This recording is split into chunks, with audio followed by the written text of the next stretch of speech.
আসসালামু আলাইকুম সম্মানিত শিক্ষার্থীবৃন্দ। আজকে আমি তোমাদের এসএসসি বায়োলজি প্র্যাকটিক্যাল নিয়ে আসছি একটা, সেটা হচ্ছে অণুবীক্ষণ যন্ত্রের সাহায্যে উদ্ভিদ কোষ।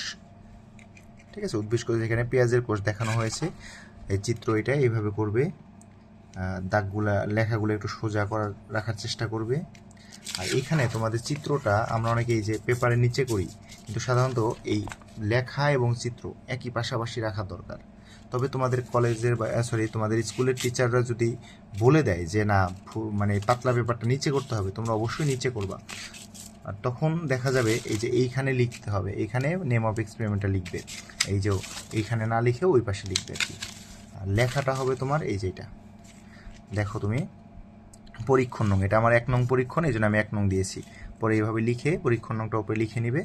পরে মূল তত্ত্ব, প্রয়োজনীয় উপকরণ সব এইভাবে একটু ফাঁকা করে লিখবে, কিন্তু এইখানে এই ধারাবাহিকতাটা মেনটেন করবে। আর সতর্কতা অবশ্যই লিখতে হবে, অনেকে সতর্কতা লিখি না, তার কারণে কিন্তু নাম্বার কম আসতে পারে অথবা সাইন নাও করতে পারে টিচার। আর পেন্সিল দিয়ে করবা, অবশ্যই তোমরা বায়োলজিটা পেন্সিল দিয়ে করবা। ধন্যবাদ তোমাদের।